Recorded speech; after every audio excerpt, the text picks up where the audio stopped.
Kolor ijo, misteri dukun hitam dan pesugihan.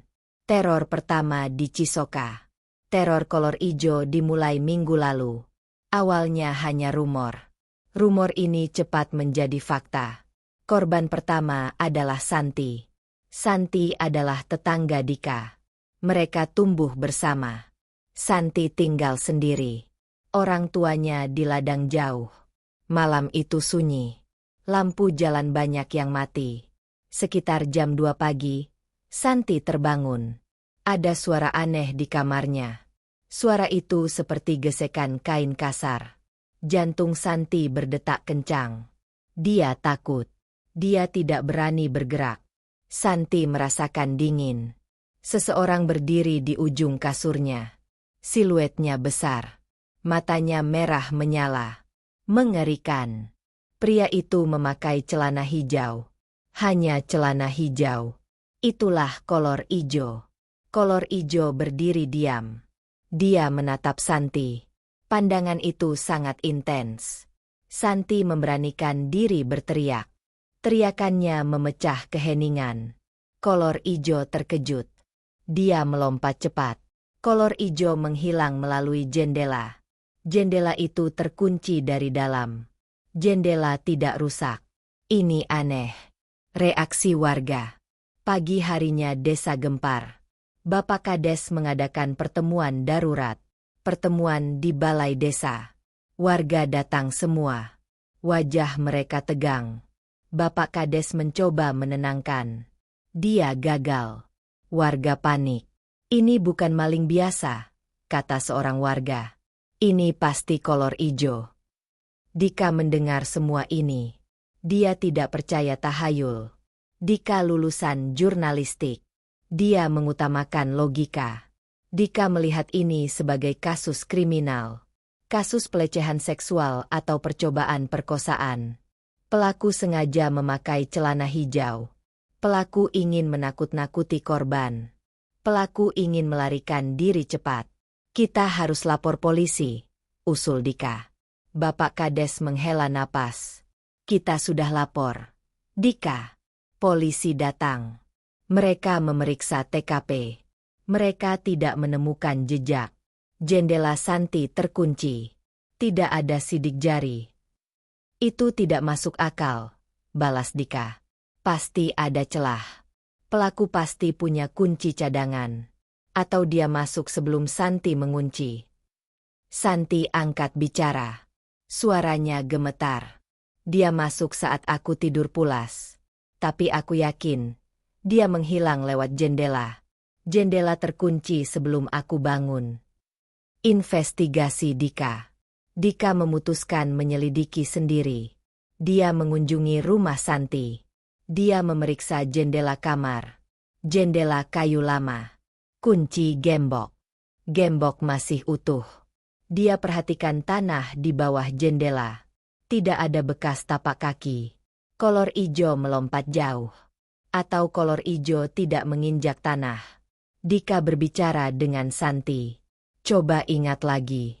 Dia memakai apa lagi? Ada bau aneh. Santi berpikir keras. Dia hanya pakai celana hijau. Celana itu kotor. Warnanya hijau tua. Dia tidak pakai baju. Badannya hitam legam. Seperti diolesi arang. Baunya. Ada bau tanah basah. Bau kembang 7 rupa juga. Bau tanah basah dan kembang. Ini menarik. Bau ini mengarah ke ritual. Dika mencatat semua. Dia mulai mencari tahu. Dia buka laptopnya. Dia mencari berita lama. Dia mencari arsip kasus kolor ijo. Kisah ini muncul di berbagai daerah. Pola kejadiannya sama. Masuk rumah terkunci. Hanya menargetkan perempuan. Selalu memakai celana hijau. Selalu lolos. Kecurigaan Dika. Dika mulai berpikir realistis. Kolor ijo ini manusia. Manusia yang terlatih. Manusia yang licin. Mungkin dia ahli kunci. Mungkin dia ahli parkour. Mungkin dia menyuap orang. Dika fokus pada bau. Bau kembang 7 rupa itu klise.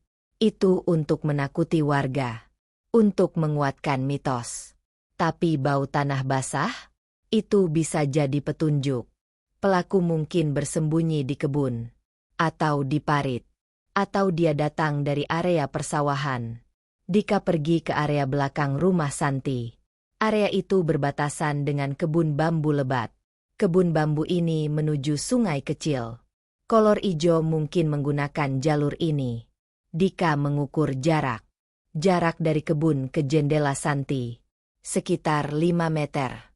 Jendela setinggi 2 meter. Kolor ijo harus melompat jauh. Ini bukan lompatan biasa. Ini butuh kekuatan. Dika mencurigai dukun. Dukun di desa sebelah. Dukun itu sering dikaitkan dengan pesugihan. Pesugihan ilmu hitam. Kolor ijo ini bisa jadi suruhan. Suruhan untuk mencari tumbal. Atau untuk mencari kekayaan. Dika harus memastikan ini. Dia memutuskan menemui Mbah Dipo. Mbah Dipo bisa menjelaskan mitos ini. Mbah Dipo bisa memberitahu kelemahan kolor ijo. Ini langkah awal Dika. Rencana Dika. Dika membuat rencana. Dia akan berpatroli malam. Dia tidak akan sendirian. Dia akan mengajak beberapa pemuda. Mereka akan menjaga desa. Mereka akan membawa senter. Mereka akan membawa kamera. Dika ingin merekam. Dia ingin bukti nyata. Dika yakin. Misteri kolor ijo akan terpecahkan. Ini hanya masalah waktu. Dia harus cepat. Sebelum kolor ijo menyerang lagi. Dia harus melindungi Santi. Dia harus melindungi desa. Dika mengambil tas. Dia masukkan senter. Dia masukkan kamera saku. Dia masukkan buku catatan kecil. Dia harus siap. Malam ini adalah malam pertama Dika sebagai detektif amatir. Mbah Dipo dan kisah lama kolor ijo. Dika berjalan cepat. Dia menuju rumah Mbah Dipo. Rumah Mbah Dipo ada di ujung desa. Jauh dari keramaian. Rumah itu tua. Penuh pohon rimbun. Dika membawa buku catatan. Dia ingin jawaban konkret. Dia tidak mau omong kosong. Silakan masuk. Dika, kata Mbah Dipo. Suaranya serak. Mbah Dipo sudah menunggu. Dia duduk di kursi bambu. Dika duduk di tikar. Bau dupa dan tanah basah menusuk hidung. Bau ini sama persis dengan yang diceritakan Santi. Dika mencatat kejanggalan ini. Dika membuka buku catatannya. Mbah, aku perlu penjelasan. Tentang kolor ijo. Secara logika, dia kriminal biasa. Tapi semua petunjuk mengarah ke hal lain. Mbah Dipo mengangguk pelan. Dia menyalakan rokok lintingan. Kamu anak kota. Dika. Kamu mengandalkan akal. Tapi desa ini punya kisah. Kolor ijo itu nyata. Dia bukan kriminal biasa. Kisah kelam kolor ijo. Mbah Dipo mulai bercerita. Kisah itu sudah lama. Jauh sebelum Dika lahir. Kolor ijo adalah jelmaan. Jelmaan dari pesugihan. Pelaku ingin kaya cepat. Dia bersekutu dengan iblis. Iblis memberi dia kekuatan. Pesugihan ini butuh tumbal. Jelas Mbah Dipo. Tumbalnya adalah energi perempuan. Energi itu dicuri perlahan. Lewat sentuhan. Lewat tatapan. Itu sebabnya dia hanya menargetkan perempuan. Energi itu menjadi santapan majikannya. Dika menulis cepat. Dia tidak percaya energi. Tapi dia fokus pada motif. Pelecehan yang berkedok ritual. Ini masuk akal. Ini adalah pembenaran aksi kejahatan. Lalu kenapa celana hijau? Mbah? Tanya Dika. Celana itu jimat. Jawab Mbah Dipo. Celana itu diisi mantra. Dijahit dari kain khusus. Kain dari kuburan. Celana itu sumber kekuatannya. Tanpa celana itu, dia manusia biasa. Dia lemah. Mbah Dipo menjelaskan ritualnya. Pelaku mengoleskan minyak. Minyak itu dari 7 macam kembang. Itu membuat kulitnya hitam legam. Minyak itu membuat dia lincah. Minyak itu membuat dia tidak terlihat. Dika menuliskan minyak dan kain khusus. Dia fokus pada material. Wajahnya? Tanya Dika. Santi bilang matanya merah menyala. Itu efek minyak dan jimat, kata Mbah Dipo. Matanya tidak benar-benar merah. Itu pantulan. Pantulan dari rasa lapar. Rasa lapar tumbal.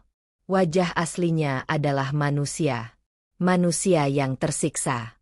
Dia dipaksa dukunnya. Dukun itu ada di seberang sungai. Dukun itu sangat kuat. Dika berpikir keras.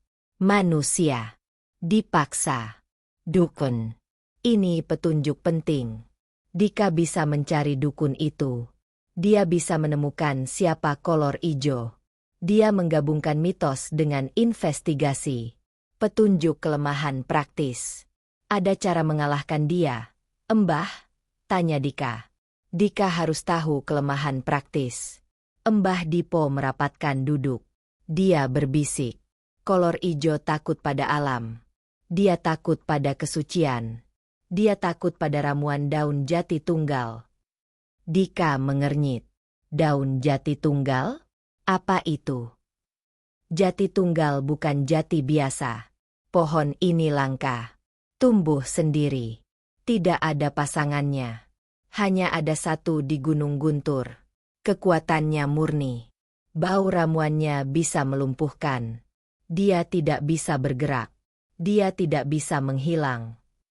Mbah Dipo mengeluarkan kotak kecil.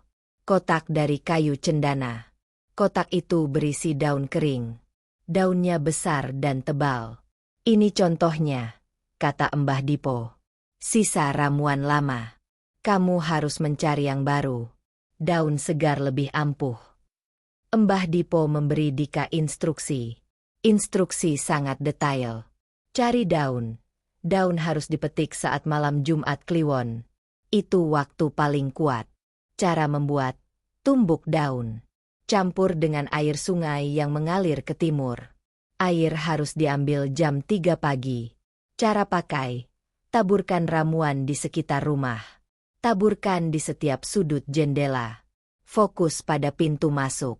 Ramuan harus mengenai kulit kolor ijo. Dika mencatat semua detail. Dia mengabaikan bagian mistisnya. Dia fokus pada sifat praktis ramuan. Bahan herbal. Mungkin beracun. Melumpuhkan. Ini adalah senjata Dika. Mbah, tunjukkan di mana pohon itu, desak Dika. Mbah Dipo mengambil kertas lusuh. Kertas itu peta tangan. Peta ke Gunung Guntur. Ada tanda silang merah. Tanda silang itu adalah lokasi jati tunggal.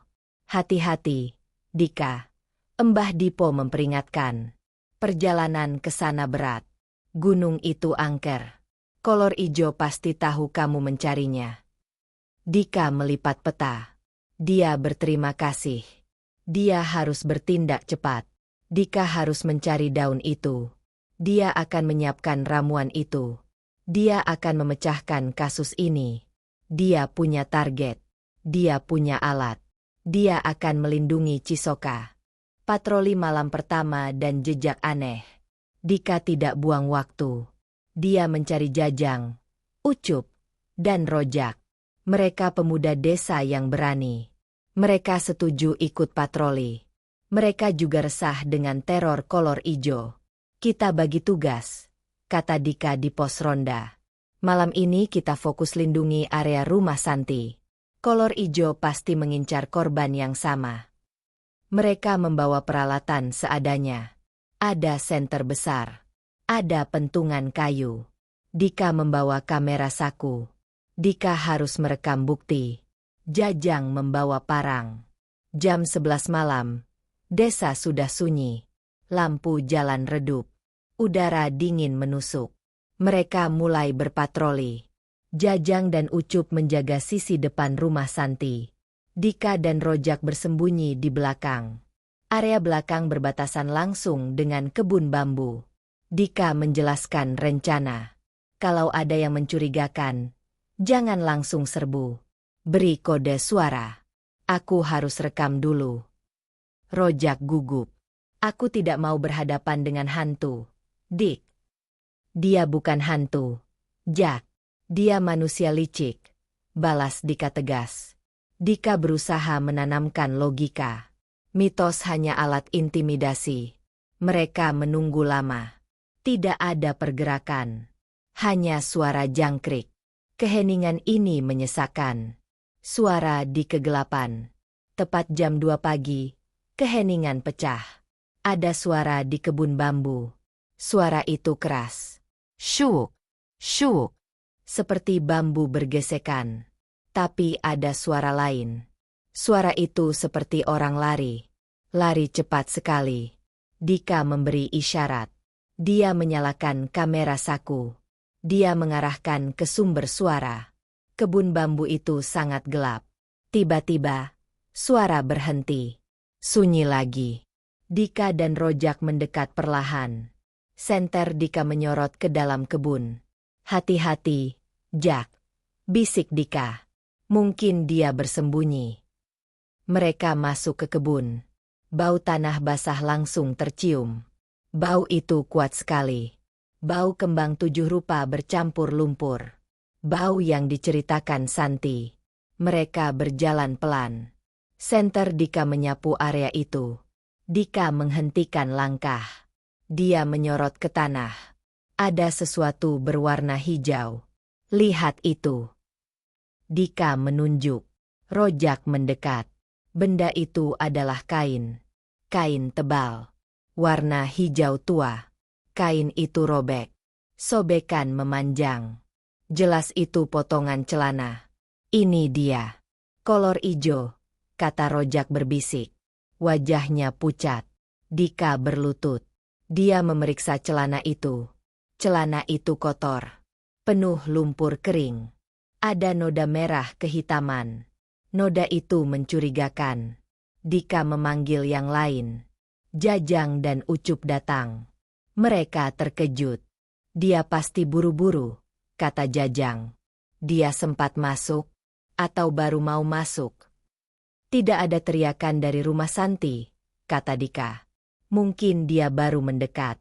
Dia mungkin sadar ada patroli. Dika mengambil celana robek itu. Dia memasukkannya ke dalam kantong plastik. Ini adalah bukti fisik. Bukti yang tidak bisa diabaikan polisi. Dika memerhatikan celana itu di bawah cahaya senter. Kainnya kasar. Kain tebal. Bukan kain celana biasa. Kain itu dijahit rapi. Tapi ada yang aneh. Di ujung sobekan, Dika melihat jahitan lain. Jahitan itu tidak biasa. Jahitan itu seperti simbol. Simbol kecil. Berbentuk seperti mata dan bulan sabit terbalik. Jahitan itu dibuat dengan benang merah. Dika teringat cerita Mbah Dipo. Celana itu jimat. Dijahit dari kain khusus. Dika memfoto simbol itu berkali-kali. Dia harus menganalisis simbol ini. Simbol ini pasti punya arti. Simbol ini pasti mengarah pada pembuatnya, yaitu dukun. Dika memutuskan patroli selesai. Mereka sudah dapat bukti penting. Bukti ini harus segera dianalisis. Penyelidikan pagi. Pagi harinya, Dika kembali ke lokasi. Dia memeriksa dengan teliti. Dia mencari jejak kaki. Dia menemukan jejak. Jejak kaki di lumpur. Ukuran jejaknya besar. Jejak itu mengarah ke sungai kecil. Dika juga menemukan serpihan lain. Serpihan kering. Serpihan daun kering.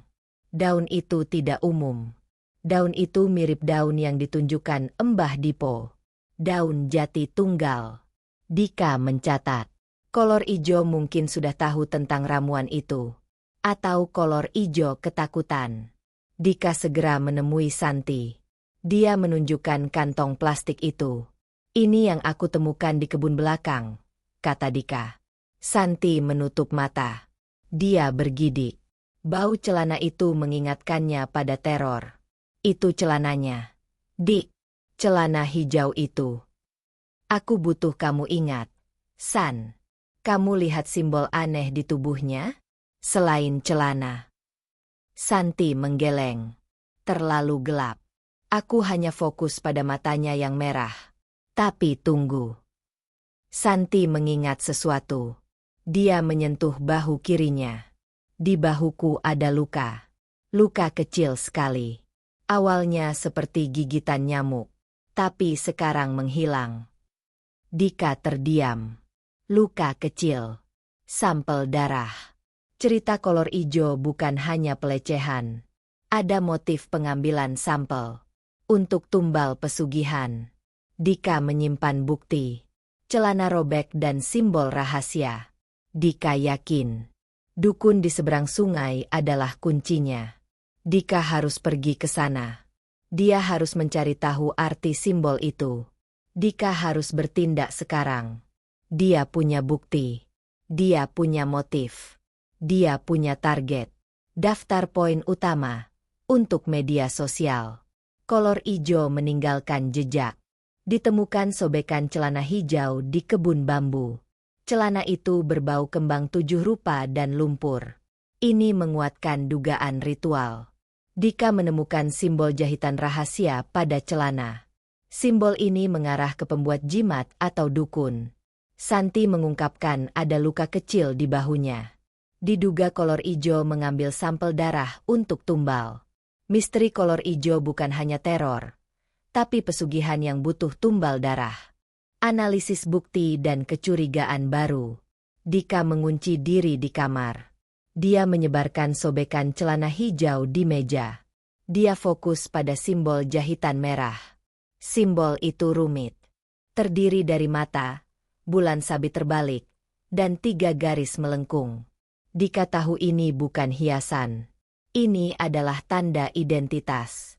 Dika menggunakan buku-buku lama. Buku peninggalan kakeknya. Buku-buku tentang budaya dan mistisisme Jawa Barat. Dia membandingkan simbol itu. Setelah berjam-jam, Dika menemukan kesamaan. Simbol itu mirip rajahan kuno. Rajahan adalah tanda atau tulisan yang dipakai untuk jimat. Simbol itu mengacu pada aliran ilmu hitam tertentu. Aliran ini dikabarkan ada di daerah perbatasan desa, dekat hutan dan sungai besar. Sungai itu memisahkan Cisoka dengan desa lain. Ini bukan simbol sembarangan, gumam Dika. Ini tanda tangan pembuat jimatnya. Dika mengambil peta tua. Dia melihat peta itu. Dia menandai lokasi. Desa seberang sungai itu terisolasi. Desa itu dikenal punya banyak ahli spiritual. Dika yakin dukun yang dimaksud Mbah Dipo ada di sana. Dika segera menemui Bapak Kades.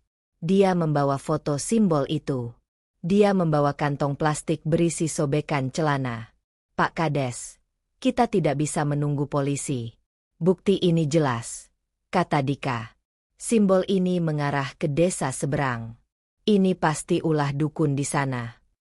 Bapak Kades terlihat pucat. Dia menolak keras ide Dika. Dika, kamu jangan gegabah. Desa seberang itu berbahaya. Mereka punya hukum sendiri. Kalau kamu masuk, bisa terjadi konflik. Kita jangan cari masalah.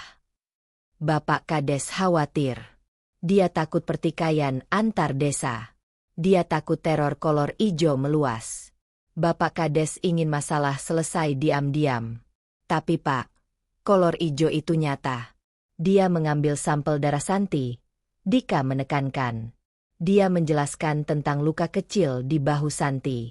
Ini tumbal. Kalau kita biarkan, akan ada korban lain. Bapak Kades tetap menggeleng. Tugas kamu di sini, Dika. Bantu patroli. Jangan melintasi batas desa. Itu perintah. Dika kecewa. Dia mengerti posisi Bapak Kades. Tapi kebenaran harus diungkap. Keselamatan warga lebih utama. Dika memutuskan melanggar perintah. Dika kembali ke Mbah Dipo. Dia menunjukkan simbol itu. Mbah Dipo melihatnya dengan kacamata tuanya. Benar dugaanku, kata Mbah Dipo. Ini simbol bumi tunggal. Ilmu hitam pesugihan. Dukun yang memakai simbol ini sangat serakah. Mbah Dipo menguatkan niat Dika. Dukun itu namanya Ki Sabda.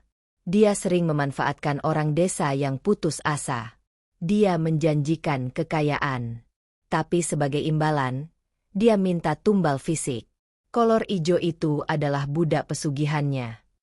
Dika merasa yakin. Dia punya nama. Ki Sabda. Dika bertanya tentang ciri-ciri fisik kolor ijo. Dia ingin memastikan. Santi bilang kolor ijo badannya berotot. Lari cepat. Matanya merah menyala. Kata Dika. Mbah Dipo mengangguk. Itu karena energi pesugihan. Dia dipaksa kuat. Dia harus lincah. Agar bisa masuk ke rumah terkunci. Dika menyadari. Kolor ijo adalah korban. Korban dari Ki Sabda. Kolor ijo adalah manusia yang terperangkap. Dika membuat rencana. Dia akan menyelinap ke desa seberang. Dia akan mencari rumah Ki Sabda. Dia akan mengawasi. Dia akan mencari tahu siapa sebenarnya kolor ijo itu. Dika menyiapkan perbekalan. Dia memasukkan peta Mbah Dipo. Dia menyiapkan pisau kecil. Untuk berjaga-jaga. Dia membawa kamera saku. Bukti adalah segalanya. Dia harus pergi sekarang. Sebelum kolor ijo menyerang lagi. Dia tidak bisa menunggu malam. Dia harus melihat dari siang hari. Dia harus menemukan tempat persembunyian kolor ijo. Dika pamit pada Mbah Dipo. Mbah Dipo memberinya doa restu. Dika berjalan cepat menuju sungai. Misinya dimulai. Misi melintasi batas desa. Misi mencari Ki Sabda. Misi mengungkap identitas kolor ijo. Pengejaran di hutan bambu. Dika mencapai sungai pembatas desa. Airnya keruh dan arusnya deras. Dia harus menyeberang. Dia menggunakan jembatan bambu rapuh.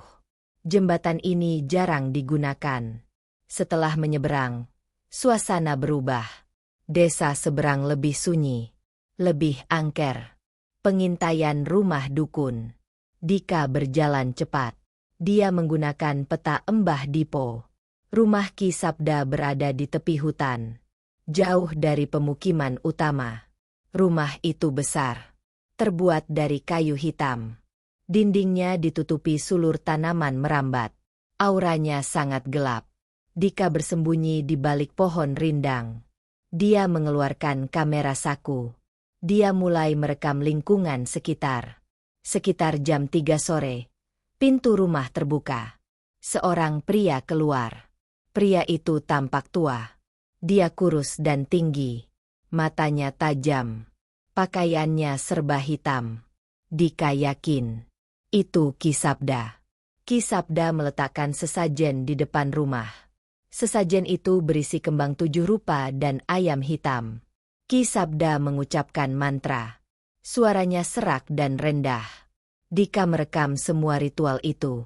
Sosok kolor ijo muncul. Tidak lama kemudian, muncul sosok lain. Sosok ini datang dari arah hutan bambu yang lebih dalam. Pria itu besar. Badannya sangat berotot. Geraknya cepat. Pria itu membawa gulungan kain. Kain itu berwarna hijau. Dika langsung tahu. Itu kolor ijo. Kolor ijo masuk ke rumah Ki Sabda. Dia tidak berbicara. Dia hanya menunduk. Dia terlihat lelah. Dika fokus merekam wajah kolor ijo. Wajahnya keras. Ada bekas luka di pelipisnya. Pria itu terlihat seperti dipaksa. Seperti budak. Persis kata Mbah Dipo. Kolor ijo menyerahkan gulungan kain hijau itu. Ki Sabda mengambil kain itu. Dia mengusap-usapnya. Ki Sabda tersenyum sinis. Senyum itu jahat. Dika merekam interaksi itu. Bukti ini sangat kuat. Ini mengaitkan Ki Sabda dengan kolor ijo. Pengejaran dimulai. Dika terlalu fokus. Dia tidak sadar. Ada ranting patah di dekatnya. Suara itu cukup keras. Ki Sabda langsung menoleh. Mata tajamnya langsung menatap ke arah Dika bersembunyi. Ekspresi Ki Sabda berubah. Dia sangat marah. "Siapa di sana?" teriak Ki Sabda.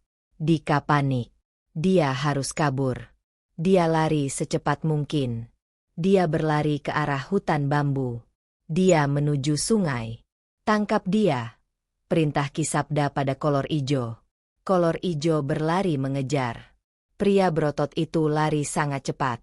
Dia melompat tinggi, melewati semak-semak. Jarak Dika dan kolor ijo semakin dekat.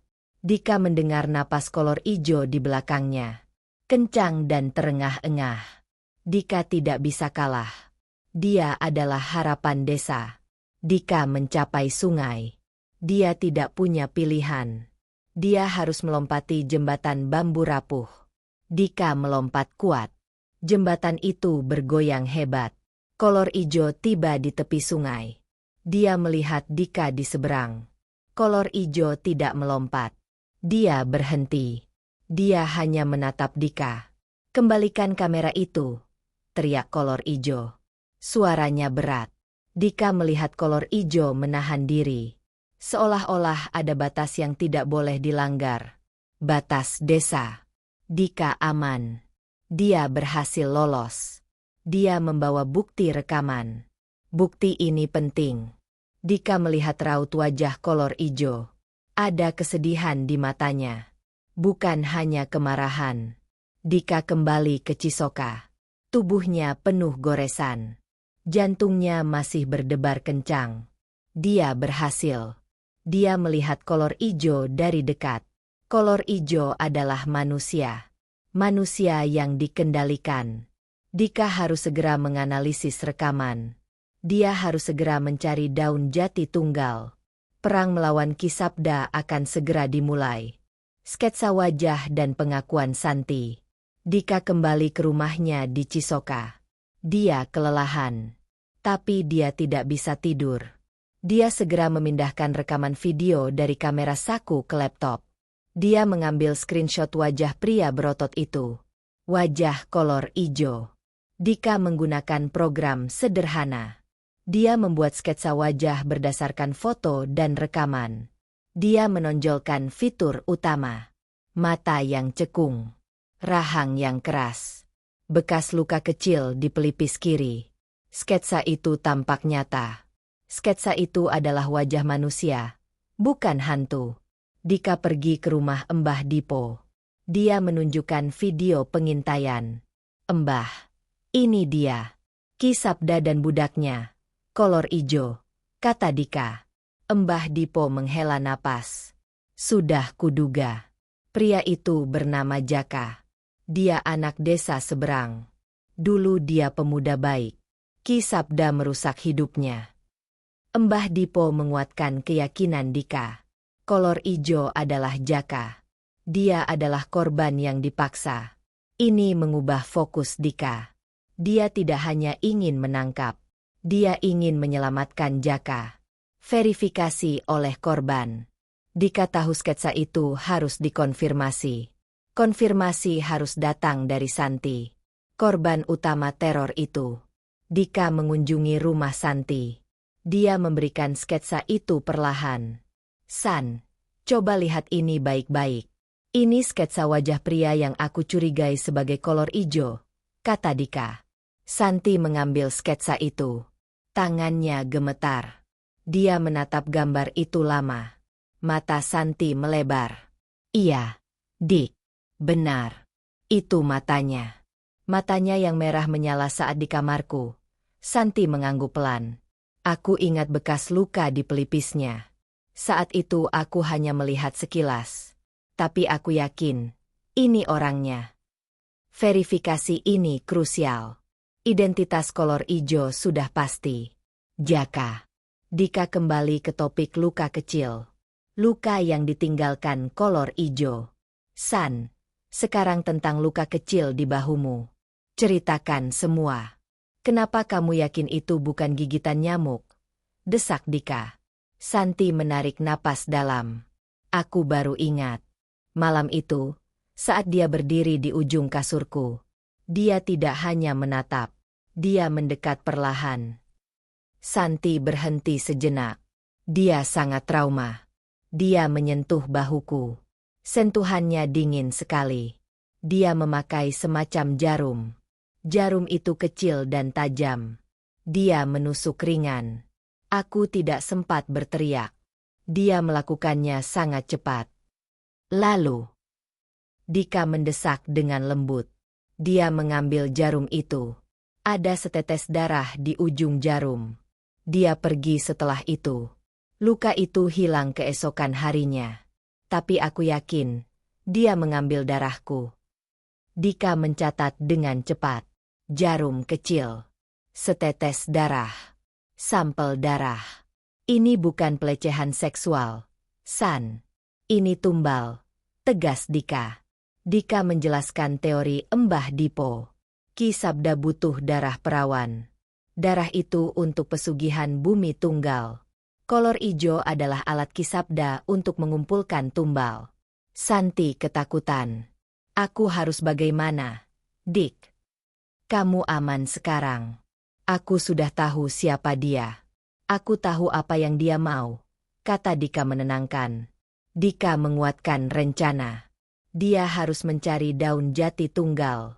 Ramuan itu senjata satu-satunya. Dia harus melumpuhkan Jaka. Baru dia bisa menangkap Ki Sabda. Dika kembali ke Mbah Dipo. Mbah, kita harus segera mencari daun jati tunggal. Jaka akan beraksi lagi. Dia harus mengumpulkan tumbal Ki Sabda, kata Dika. Mbah Dipo sudah siap. Malam ini malam Jumat Kliwon. Waktunya tepat. Aku dan kamu harus mendaki Gunung Guntur sekarang. Kita ambil daunnya. Jangan tunda lagi. Dika mengangguk. Dia harus bergerak cepat. Malam ini adalah penentu. Malam ini, Dika akan mencari senjata rahasia. Senjata yang bisa melumpuhkan kolor ijo.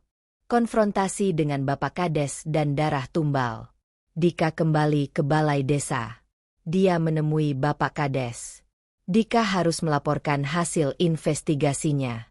Walaupun Bapak Kades melarang, Dika harus jujur.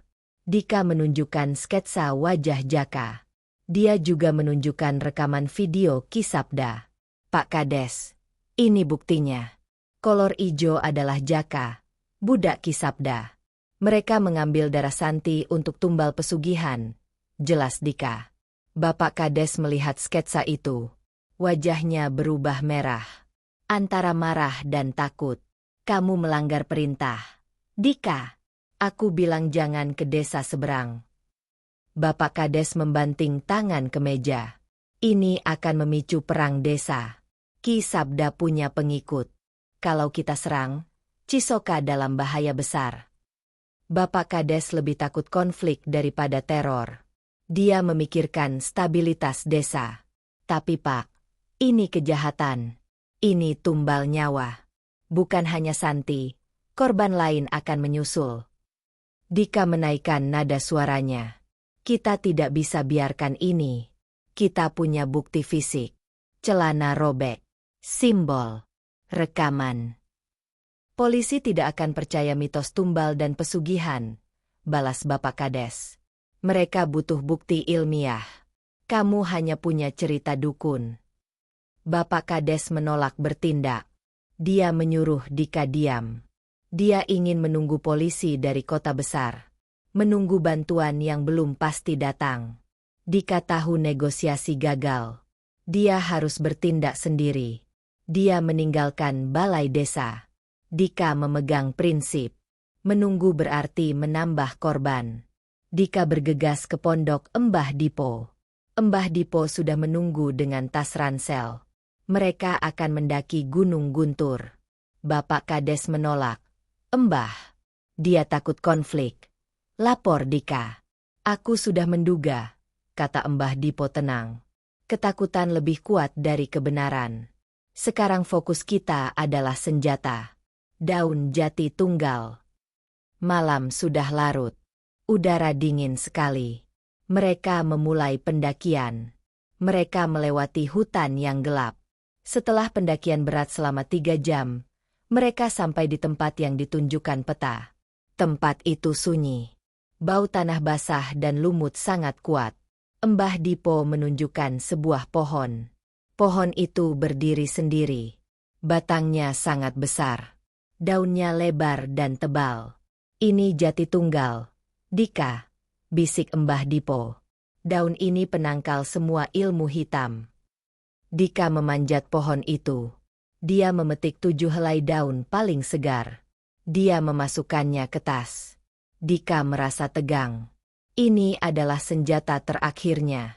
Mereka turun gunung sebelum subuh. Mereka langsung menuju sungai kecil. Sungai yang mengalir ke timur. Dika mengambil air sungai jam 3 pagi. Air itu jernih dan sangat dingin. Mbah Dipo memimpin ritual pembuatan ramuan. Ritualnya sederhana. Menumbuk, daun jati tunggal ditumbuk halus. Baunya menyengat. Bau herbal dan pahit. Mencampur, tumbukan daun dicampur dengan air sungai yang diambil.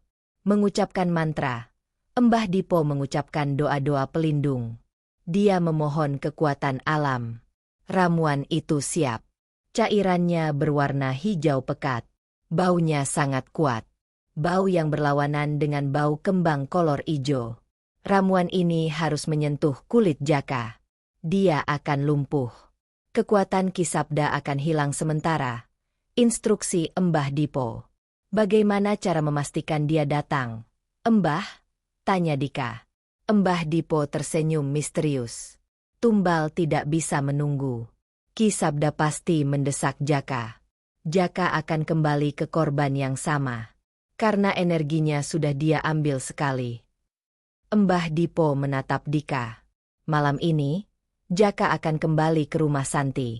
Kita harus siap. Kita akan memasang jebakan. Dika mengangguk. Dia memegang botol berisi ramuan. Dia sudah punya bukti. Dia sudah punya senjata. Dia siap menghadapi kolor ijo.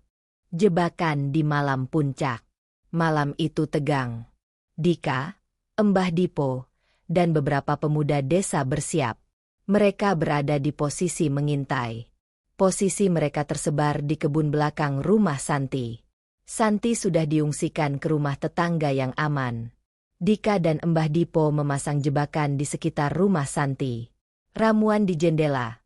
Mbah Dipo menyapukan ramuan daun jati tunggal di bingkai jendela kamar Santi. Jendela itu adalah jalur masuk dan keluar kolor ijo. Penangkal di pintu. Mereka menaburkan sisa ramuan di ambang pintu belakang dan depan. Untuk membatasi gerakan kolor ijo. Kamera tersembunyi. Dika memasang kamera saku di sudut kebun bambu. Kamera itu mengarah tepat ke jendela kamar. Dika harus merekam penampakan kolor ijo. Jika ramuan ini menyentuh kulitnya, dia akan melemah. Dia akan terpisah dari kekuatan Ki Sabda, bisik Mbah Dipo. Mereka menunggu dalam keheningan total. Jam menunjukkan pukul 1 pagi. Udara sangat dingin. Dika memegang tongkat kayu tebal. Ini bukan tongkat biasa. Tongkat ini sudah disiapkan Mbah Dipo. Tiba-tiba, terdengar suara gesekan cepat dari kebun bambu. Syuk, syuk. Suara yang sama saat patroli pertama. Kolor ijo datang. Dika memberi isyarat kepada tim pemuda untuk diam. Dia mengaktifkan kamera. Sosok itu muncul dari kegelapan. Badan berotot, hitam legam. Hanya mengenakan celana hijau tua. Matanya tampak merah menyala, memantulkan cahaya bulan. Itu Jaka, budak Ki Sabda. Jaka bergerak sangat lincah. Dia melompat tinggi. Dia mendarat di atap dapur. Kemudian dia mendekati jendela kamar Santi. Jaka tidak menyentuh tanah. Dia menghindari jebakan fisik yang mungkin dipasang. Dika merekam semua gerakan itu. Jaka mencoba membuka paksa jendela. Jendela itu terkunci. Jaka mengeluarkan jarum kecilnya. Dia mulai mengaitkan jarum itu ke kunci gembok. Dia ahli kunci. Saat Jaka berhasil membuka gembok, dia mendorong daun jendela. Tangannya dan sebagian tubuhnya menyentuh bingkai jendela. Bingkai yang sudah dilumuri ramuan jati tunggal. Reaksi terjadi seketika. Jaka menjerit pelan. Jeritan itu tertahan. Dia mundur cepat. Jaka memegang tangannya yang menyentuh ramuan. Tangannya melepuh. Asap tipis keluar dari kulitnya. Kekuatannya hilang. Jaka tidak bisa bergerak cepat lagi. Dia terhuyung-huyung. Sekarang, teriak Dika. Dika dan Mbah Dipo keluar dari persembunyian. Tim pemuda mengepung dari 3 sisi. Jaka panik. Dia berusaha lari ke kebun bambu. Tapi langkahnya berat. Dia lemah. Ramuan itu bekerja cepat. Dika mengejar dengan sekuat tenaga. Mbah Dipo melemparkan sisa air ramuan ke arah Jaka. Air itu mengenai punggung Jaka. Jaka menjerit kesakitan. Dia jatuh tersungkur di rerumputan. Dika dan pemuda desa segera mendekat. Mereka mengikat tangan dan kaki Jaka. Jaka meronta. Tapi kekuatannya sudah jauh berkurang. Dia terlihat seperti manusia biasa yang kelelahan. Wajahnya yang tebal arang kini terlihat pucat. Dika menatap wajah Jaka. Wajah seorang pria yang tersiksa. Bukan monster. Siapa namamu? Tanya Dika. Jaka terbatuk. Jaka. Suaranya lemah. Dika berhasil. Kolor ijo tertangkap. Dika memiliki Jaka sebagai pelaku. Dika memiliki rekaman pengakuan Jaka. Dan yang paling penting, Dika memiliki rekaman yang menghubungkan Jaka dengan Ki Sabda. Tugas selanjutnya, menangkap Ki Sabda. Dika harus menyerahkan bukti ini ke polisi. Sekarang juga. Kebenaran terungkap dan akhir teror. Pagi menjelang. Dika mengamankan Jaka di balai desa. Jaka terikat kuat. Dika memanggil Bapak Kades. Bapak Kades terkejut melihat Jaka yang terikat. Jaka kini terlihat sangat manusiawi. Wajahnya yang pucat menunjukkan penderitaan. Dika menunjukkan semua bukti kepada Bapak Kades. Rekaman video, rekaman Jaka dan Ki Sabda di desa seberang.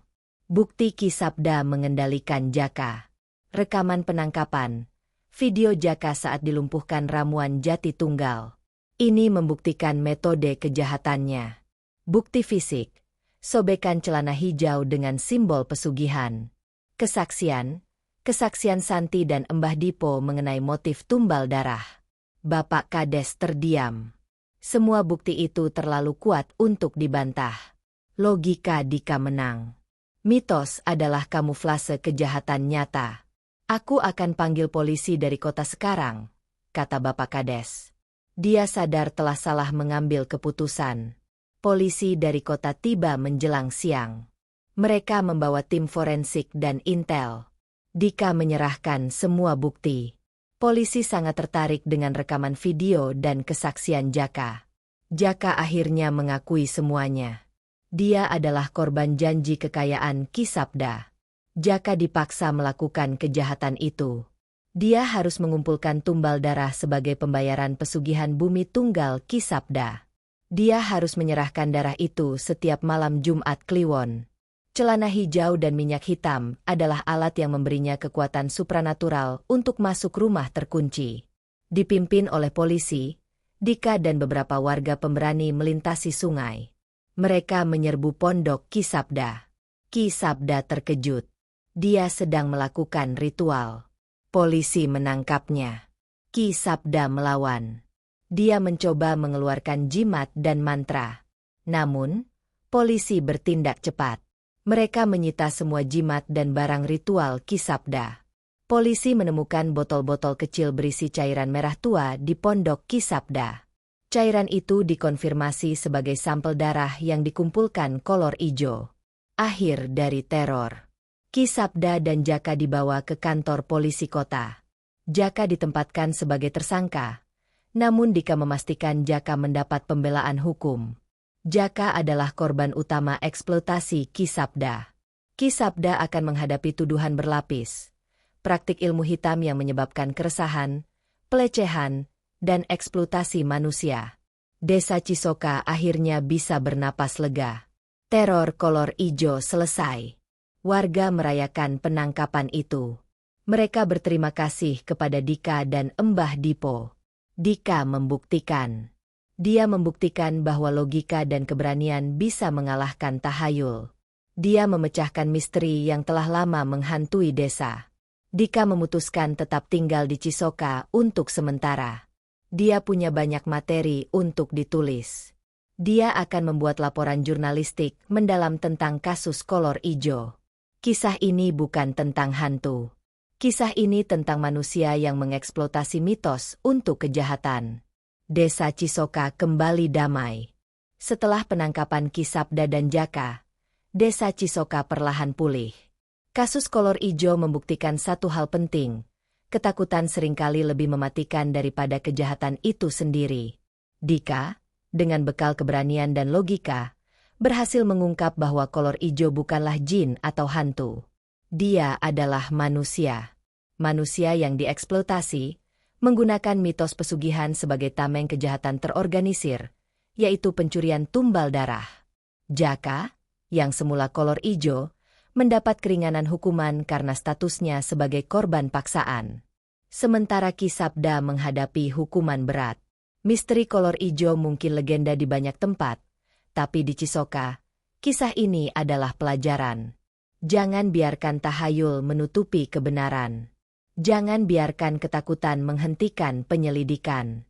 Cisoka kini aman, dan kisahnya menjadi pengingat bahwa kejahatan paling kelam seringkali bersembunyi di balik hal yang paling kita takuti.